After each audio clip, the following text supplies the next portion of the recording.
Hi, welcome to a new episode of Just a Ginger Girl podcast.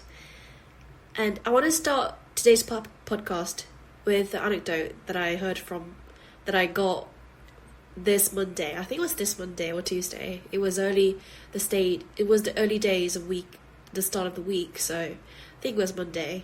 And basically, I've been driving the company's car with my supervisor lately since Monday, which means we've been driving to work and back home every single day since Monday, right? And he's amazing. He's the most amazing supervisor that you would want, at the office. So, because he's such a nice person, and we got really close very quickly. We were already close, I think, but I think because of the carpool thing, because we've been sharing car every day, like on weekdays, which means we kind of started to talk about private stuff. We started to be more authentic to each other, and somehow he commented about me of like, you look. So this is what he said: is that you seem smart, but if you really look closely, I'm kind of full. And yes, that's exactly what he said. If you say in Korean, I know there's a lot of Korean listeners out there. If I just say it in Korean, he said, 똑똑한 것 같은데 가만 보면 미련 곰탱이야. That's what he said. That's exactly what he said. And if there's no Korean people outside listening to it and thinking, what is 미련 곰탱이 means? I've been learning Korean for years and years, and I've never heard that word. That's okay, because I wouldn't expect any foreigners to recognize this word. 미련 곰탱이 means that, well, the closest translation for 미련 곰탱이 means is that a bit foolish. I don't think it's close to stupid. It's more like foolish. Someone who doesn't really know how to calculate your interest, who doesn't really pursue self-interest, Somehow in life you have to be strategic, right? You have to be strategic and you have to calculate your interest in order to flourish, I guess. To be strategically successful, you have to calculate your interest, you have to calculate your deficit according to that action, right? But so the main reason that he commented that is because I was sent to the work assignment outside of Seoul, right? Which means I'm living in a new house. I am given a company's car to drive. I was given a credit card by a company's credit card. I don't know what it's called in English, but so you give it a card that you can use it anything regarding work, right? It can be your meal, it can be the gasoline of the car, or it could be, a book of, the thing that you have to study for about the work. So anything to do work, you can use it. But I feel like I've been using it as a bare minimum, okay? The gasoline and, inevitable costs. I've been paying that. But somehow my supervisor finally let me know that you can use it pretty much in everywhere. And he's been paying with that credit card every day for his dinner. Well, that makes sense because he was sent here outside his family. Like, there's no one who's going to take care of him if he's going to stay here, which means there's no, his daughters or his son or his wife is going to prepare a dinner for him. So it makes sense. But he said, it's not like you've been paying all the groceries and all the expenses that wouldn't be necessary if you were staying in Seoul. And I said, well, I haven't been paying groceries with those credit card because it sounds a bit wrong. It sounds a bit illegal, It just felt like it's so personal expense that if I really use the credit card, the company's credit card, it's such a lawful thing. Like, believe it or not, I did feel like that's such an unlawful thing. And he said, like, what? You've been paying all that, everything that, by yourself? And I was like, yeah, it's not like, it's nothing to do with company, you know. He said, oh, you seem smart, but sometimes if you really look closely, you're kind of fool. And that's how it came, that comment about me. And honestly, when I first heard it, I remember I just burst into laughter, like, immediately. I just burst into laugh. I was laughing so hard, and I didn't get upset by the comment. It didn't make me feel bad. I just felt like I just loved it so much, because I think, at least initially, he did acknowledge the fact that I am smart. I can be wrong, but as a supervisor who's been watching me for almost a year, he's telling me that he kind of thought me as a smart person, which is very kind of him, because I didn't expect him to feel that way about me, but at least he thinks that I'm smart. And he started to look closely to me, and he realised that I'm a bit foolish. And I think it kind of connects to the original story, that I wasn't using the credit card fully. I was using my own money that is kind of related to work, and to him that kind of sounded a bit foolish, because I was using my own expense, my own money, to something like you could have used the credit card, the company's credit card.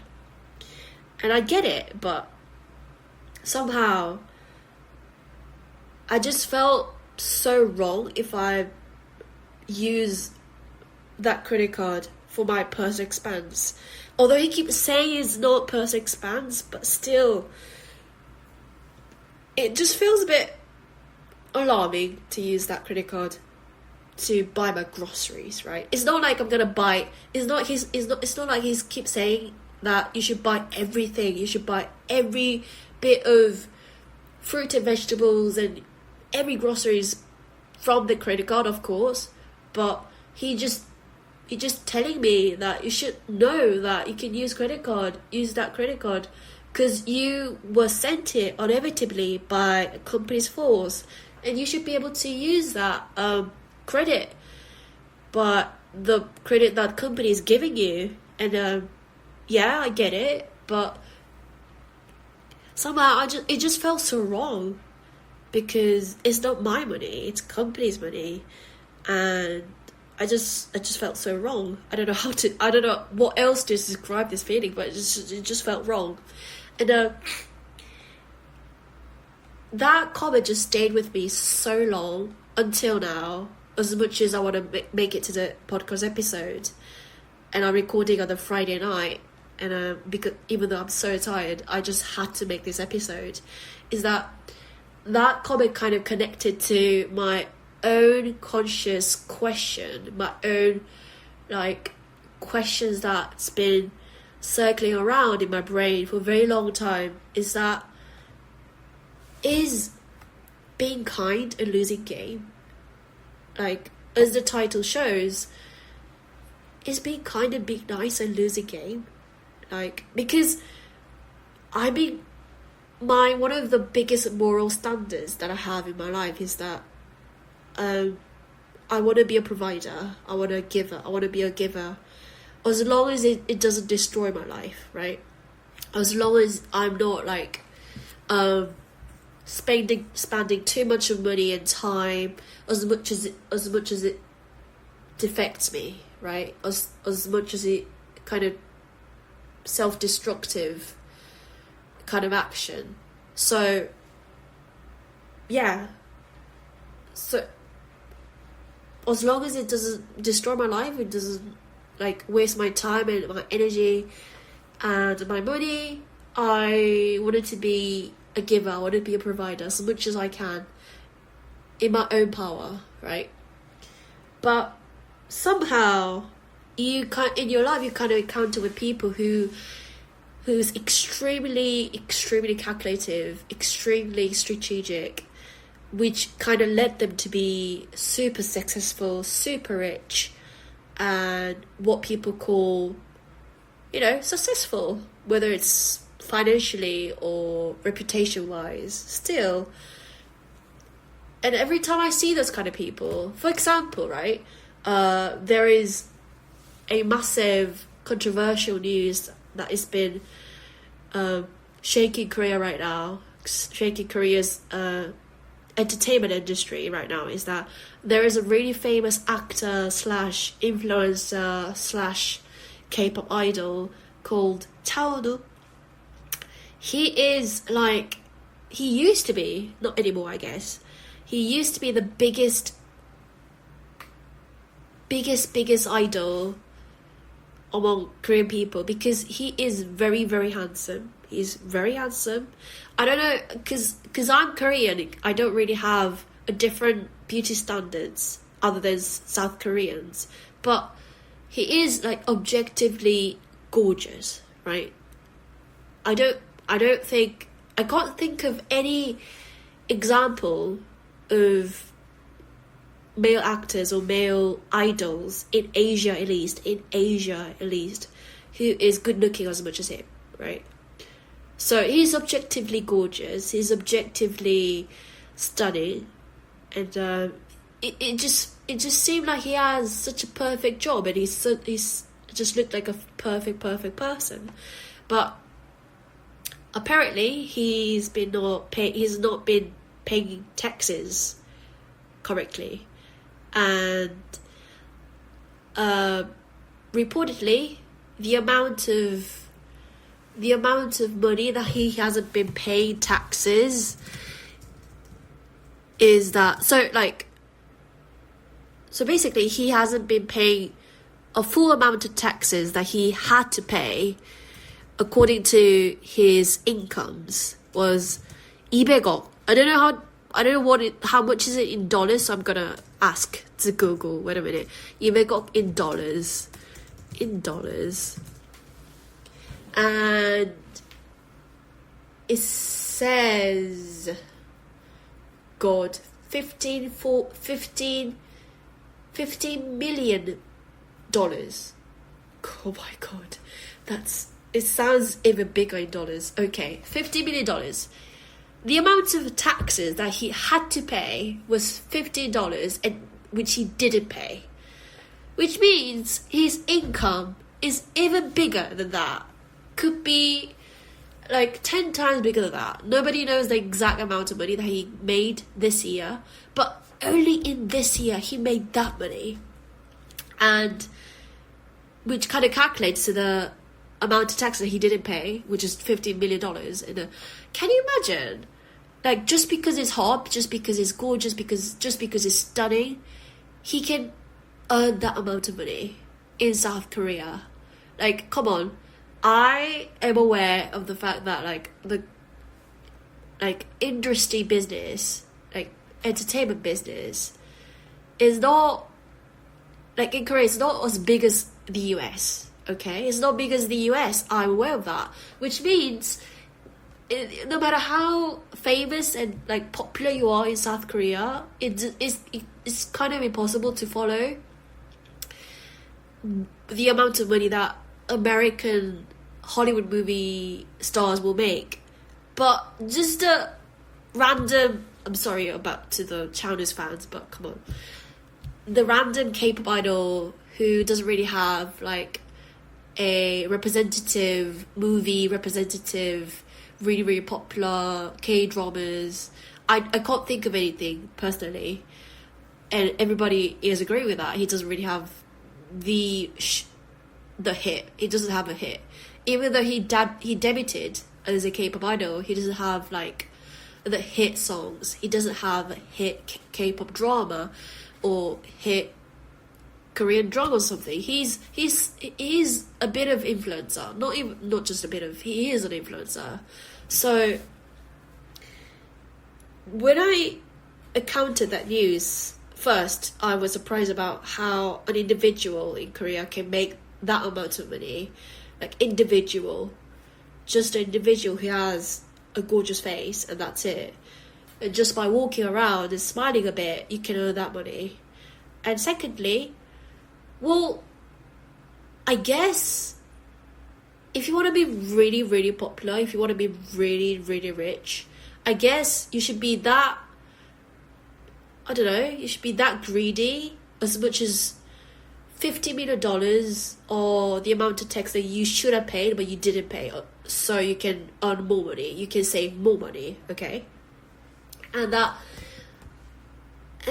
really stayed in my heart a very long time, and that news was kind of connected to the comment that my supervisor gave me, is that if I was kind of person who pursued my self-interest and a bit more calculative about my interest, my future, my career, my life, whatever that means, me, right? Would I be more successful? Would I have been more, rich, I guess? Because rich means successful in this modern world, so.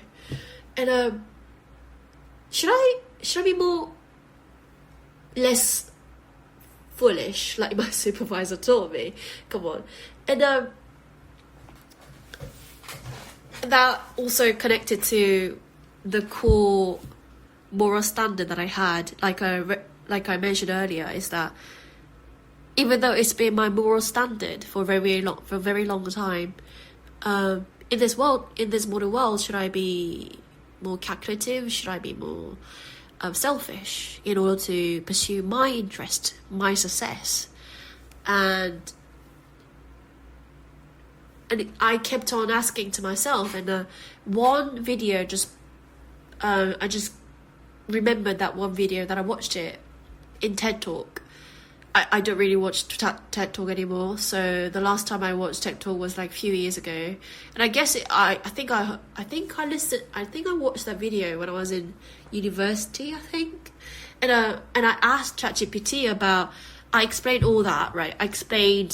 So there is a TED Talk video that I watched a long time ago, and it was about a giver and takers, and they're kind of comparing their life in general about whether they're successful or not, or what happened in their life eventually.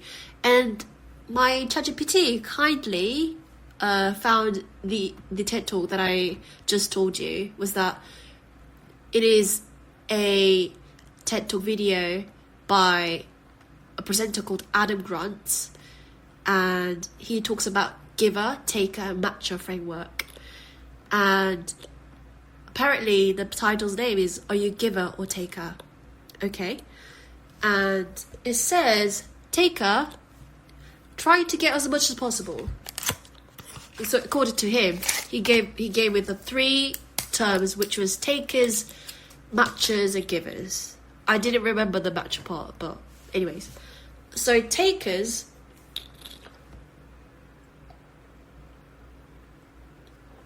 excuse me. So takers means trying to get as much as possible. Well, obviously, the name says it. And the matchers keep things fair, tit for tat. And givers, like it says, help without expecting immediate return. And do you know what the result is about how life turned out? Each one of them, and turns out the givers appear at both the bottom and the top of success. And I kind of expected them at the bottom, but I was kind of glad to find that they were also on the top of success. They exist in both sides. Quite extreme, but And basically what it says is that, of course, yes, givers get exploited, of course, because they can be an easy target to be exploited, right? Because they're kind and they're not like,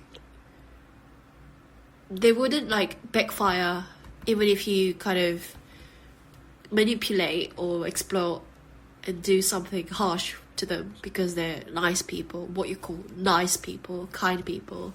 So those kind of givers get exploited and burn out and lose eventually in life, which is quite sad. But on the other side, it says but the most successful people long term are also givers, which makes me happy, to be honest. And I, like, initially, before I really kind of made up my mind to think about today's podcast, is that I wanted to say, I think I wanted to give a lesson, not a lesson, but my own opinion about,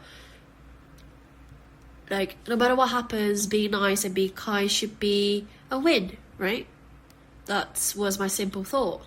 But because I remembered this TED Talk, it kind of supplemented my belief, which was, it's not like being kind always wins. It's not that black and white, you know. But it kind of complemented my opinion to the point where I can say strategic or selfish behavior may win short terms, right? Because it's true, like, because Chamanu, he was greedy enough to save that amount of money to not pay tax, and instead of that, he would save it, not pay to the tax. He could save that money if he wasn't being caught this time. So, yeah, strategic and selfish behavior may win in short terms. Not many people can deny that, but there's a big plot twist, which means sustainable success belongs to wise givers. Okay. And right now, I'm sure everybody is aware of the fact that short-term success, it is very. It sounds very delicious, right?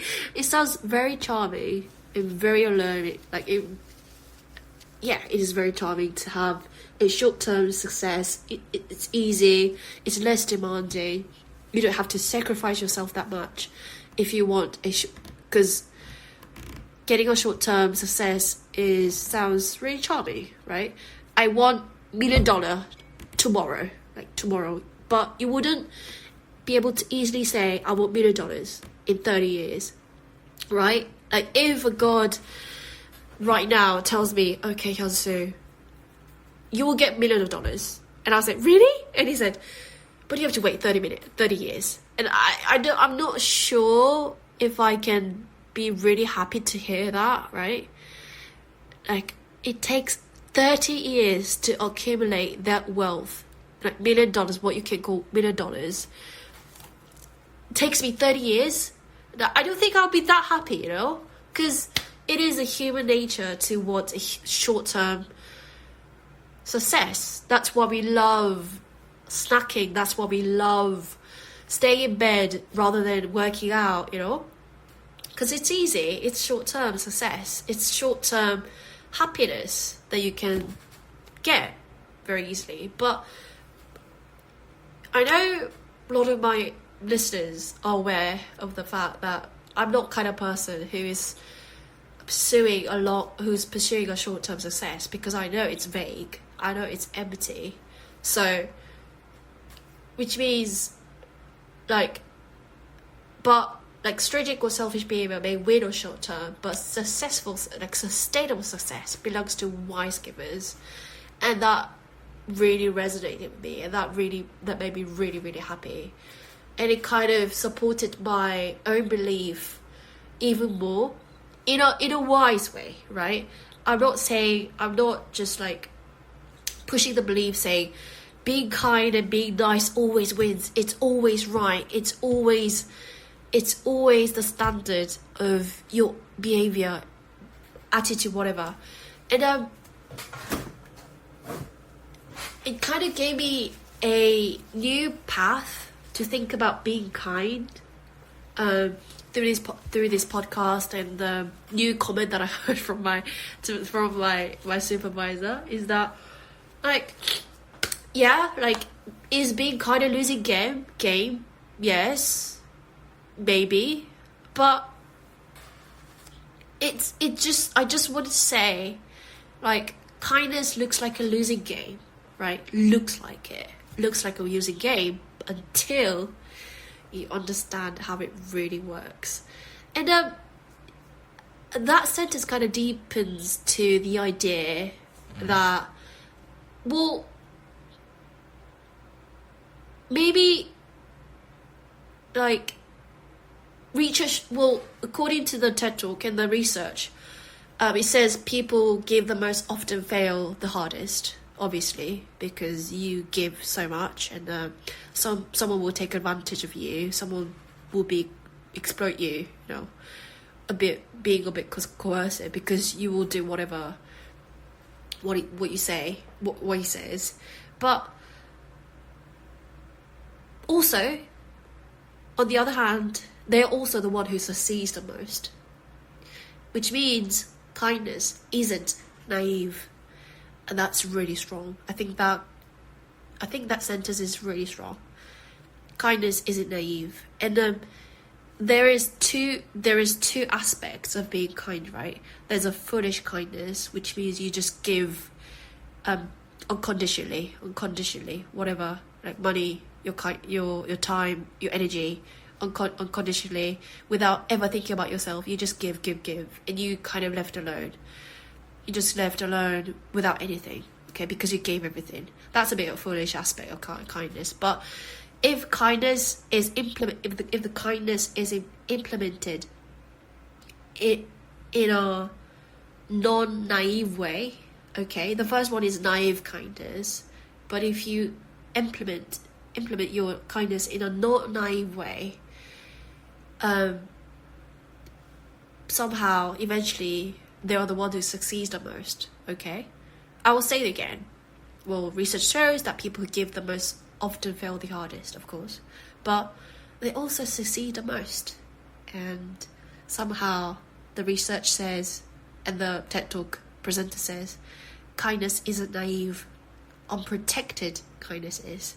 So if you implement your kindness in an unprotected way, you'll hit the bottom of your life, because somehow you will encounter with people who's gonna take advantage of you, who's gonna exploit your kindness, right? But if you implement your kindness in a non-naive way, it can lead to a wonderful place in your life, you know?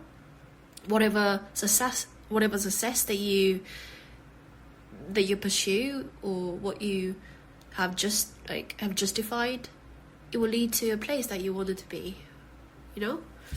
And that, I think that is such a beautiful statement that I always wanted to have, right? I always wanted to hear that from somebody else, kind of acknowledging me. Yes, you're not naive, Hyunsu. Your kindness isn't naive, and somehow, I know that you're not doing it without. I know you're doing it. You're not doing it with some expectation about, if I be nice to him, if I be nice to her, I might be able to get that or that. I'm very not that kind of person. I try my best to do that, to do the kind action without expecting anything from that person. I try my best. And somehow that TED Talk and my thinking process and other research that I looked for says, finally acknowledging me that kindness looks like a losing game until you understand how it really works. Because kindness isn't naive, unprotected kindness is. And that led to a new perspective, a new topic, a new controversy from kindness versus strategic to extractive strategy versus relational strategy. Okay, so I think they are like the presenter said in TED Talk. They are givers who led to success in their life, and the reason they were kind to people, the reason they were givers to people wasn't because they were stupid, right? They had a choice to do that. They are grown-ups. They are grown-ups with the cognitive capacity, but somehow they chose to be kind without any expectation. Actually, that kind of leads to my rule of friendship that I talked about earlier in the podcast. Anyways, so those people who choose to be kind, then those are the people, or the same people who were the most successful in life. Okay, so it is a long-term process. It's a long-term game that you never know whether you will lose or win. But somehow people are still investigating and trying their best to be kind and nice by choice, right? By choice, without any calculation, without any strategy. So, but kindness looks like a losing game until you understand how it really works. And somehow those kind of kindness and being niceness to the others, I believe those kindness and nice attitudes, nice actions kind of leads to and accumulates the good future that you would be eventually face in the future.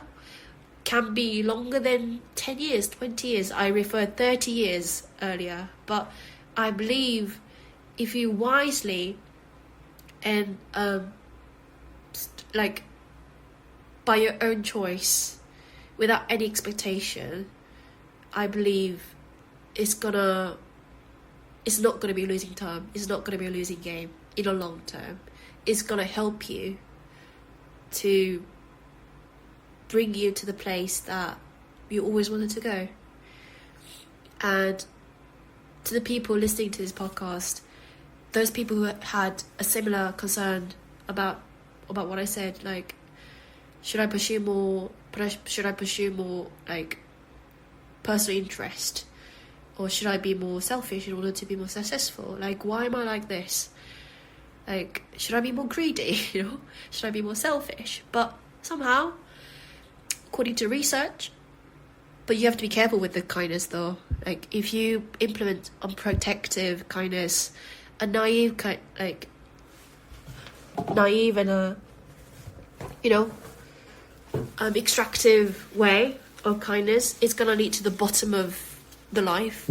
You should be aware of that. You should be careful with that. But in the long term, by choice, if you be nice and kind to people, I believe in karma.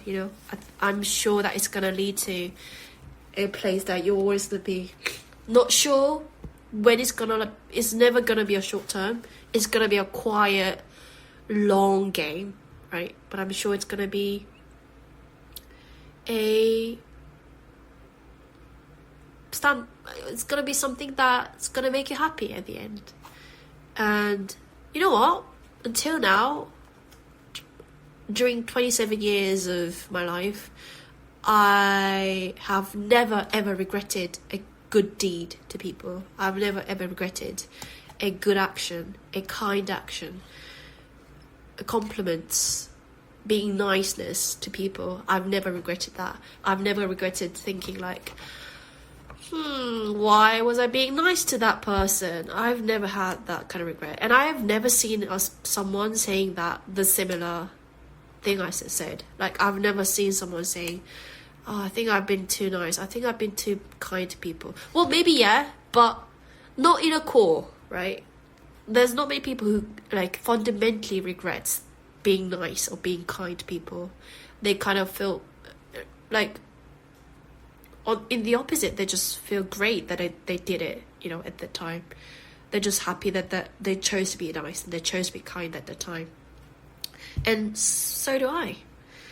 And to any listeners who had that kind of concern, I just wanted to make sure that you were being kind by choice, by your own will, and if you eventually choose to like pursue your self-interest more than being nice, more than being kind. I know I keep telling you that I don't mean it by being kind and nice is always a win. Like I told you, unprotective kindness is a threat. Is not a good one. Is not good, right? It can lead to the bottom. But if you choose to be kind wisely, without any expectation, without any condition, with your whole heart, I'm sure it's going to lead to somewhere wonderful, where you always wanted to go, where you always wanted to be. So yeah, that was today's episode.